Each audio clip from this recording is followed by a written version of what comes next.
Thanks, Lynette. I'll try not to block my screen. So arguably, I'm better at talking about frogs, perhaps, than I am treasury or technology. Fingers crossed, nothing can go wrong. And I should say that it was very dangerous of Lynette to suggest that we might not pull up our speakers who talk for longer than 10 minutes, because I was one who, when I registered this talk, ticked the box that said, I have no idea how long my presentation is.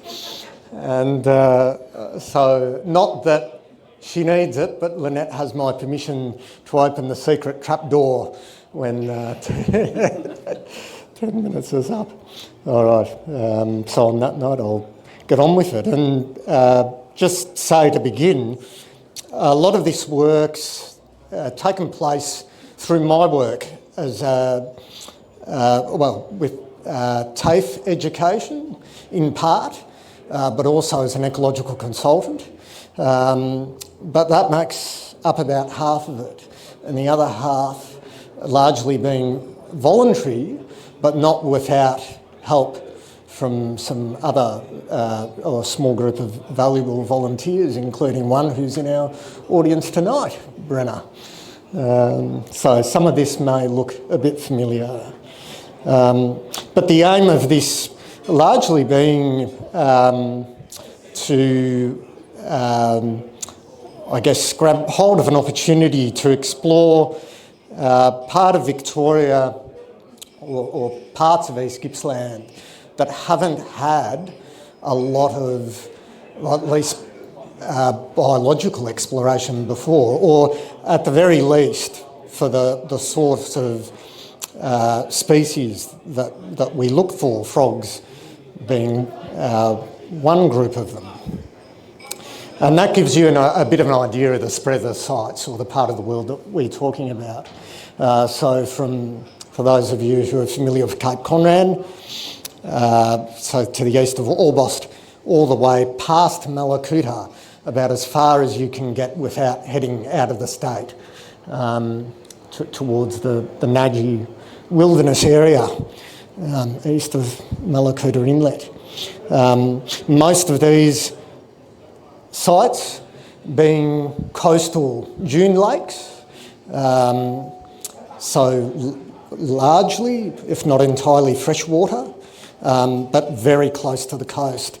And just for fun, included one headwater catchment that feeds into one of these coastal lakes, mostly for comparison to see what was in the headwaters upstream and then what was down in the actual wetland. And for security reasons, I suppose, because the results include a couple of threatened species, not necessarily giving away too much in relation to the exact locations. So very quickly, to give you an idea of what was done, the expected methods maybe listening and spotlighting, but also surveying for tadpoles.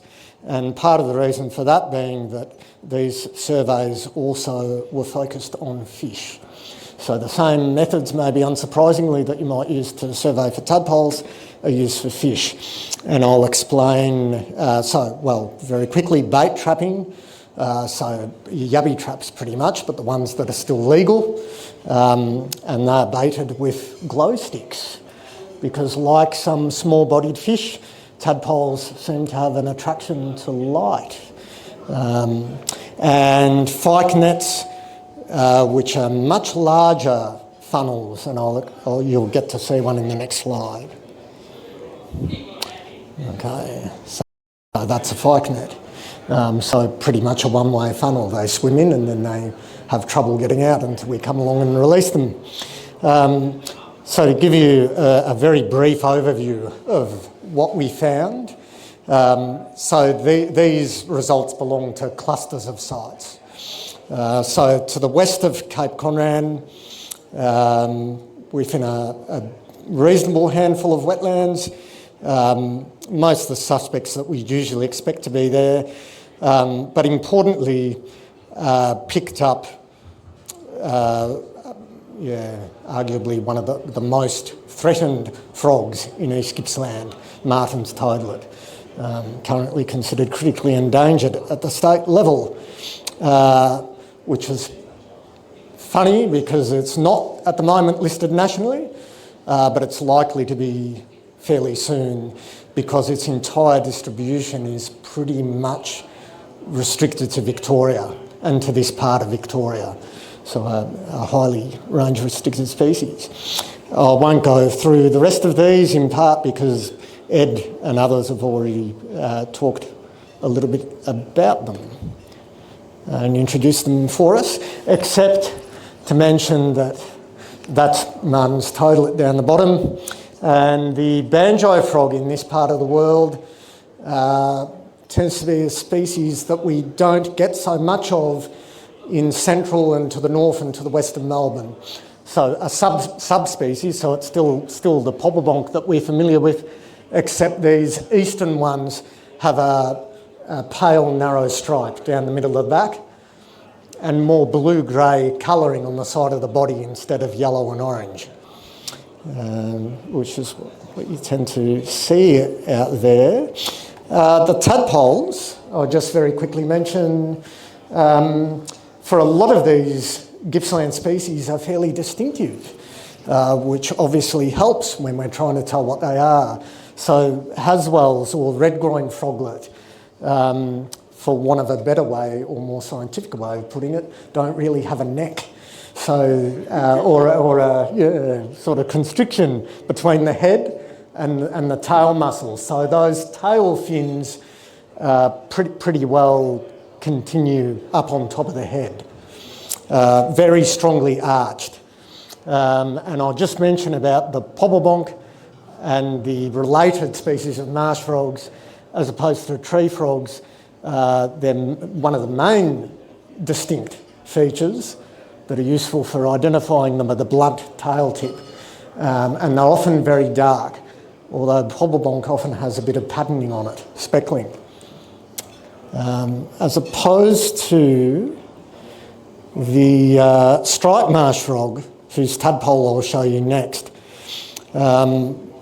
which we recorded to the east of Cape Conran, with a similar mix of other species recorded to the west, but a couple of extras thrown in there, and that included another threatened species, the green and golden bell frog, which those of you who are familiar with the growling grass frog, and I know some are familiar with green and golden bell frog because they hail from that part of the world, seem to be doing a bit better on the Victorian side of the border than they are in the core of their distribution, which is up the east coast of New South Wales.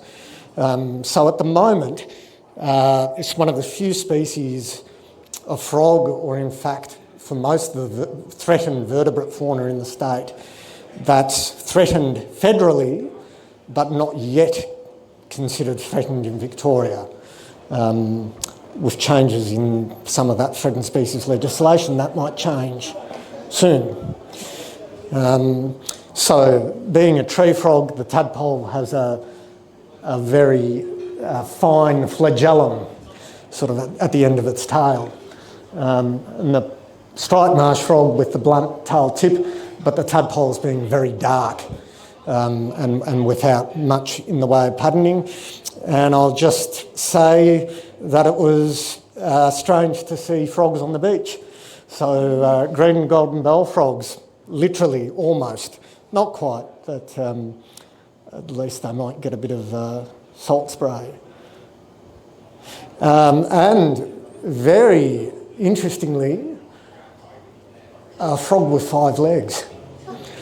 So that's a juvenile Perrin's tree frog that's just recently completed its development and is often in metamorphs, but still very rarely that people come across polymery so an extra limb, and presumably a lot of these don't survive for very long.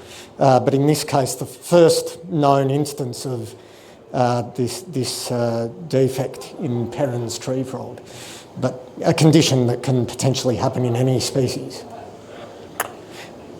So quickly running through the last couple of clusters of sites.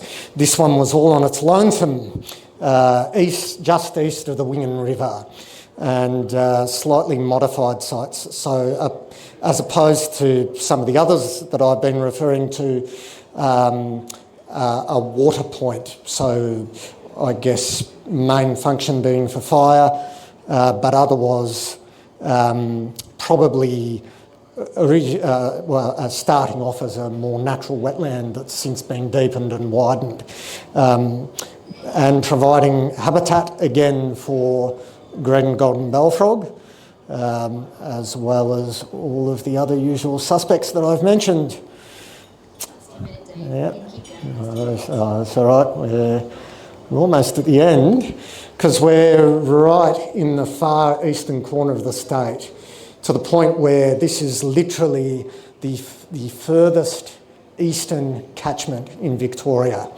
And it's all within the Cape Howe Wilderness zone of Croajingolong National Park. So to get to this wetland, you're hiking maybe not quite 15 k's along the beach to the east of Malakuta Inlet. And for that reason, very poorly known in terms of the aquatic and other wetland fauna. But interestingly, again, picking up green and golden bellfrog. No reason why they shouldn't necessarily be there, because they're obviously just over the border in New South Wales. And again, the other usual suspects. And it was only a little bit disappointing to see the damage that was done by deer. And in this part of Far East Gippsland, sandbar or any form of deer impact wasn't really known until maybe a decade or two ago. And now they're all through it. And it was, I don't know if there's you couldn't really claim to have any benefit in having deer there, obviously, except it made it much easier for us walking up to the north end of the lake. We wouldn't have been able to do it otherwise if it wasn't for the massive track that the deer have made up the edge of the lake, but obviously having a substantial impact on it. I'll just leave that to say that it's good that since going to this site and post the Black Summer fires, parks have been investing in deer control in this part of the world. So that's happened more recently. I'll leave it at that, except to thank, as I say, the various people who were involved in the fieldwork, as well as the parks and department staff that allowed us to do it. Thanks very much.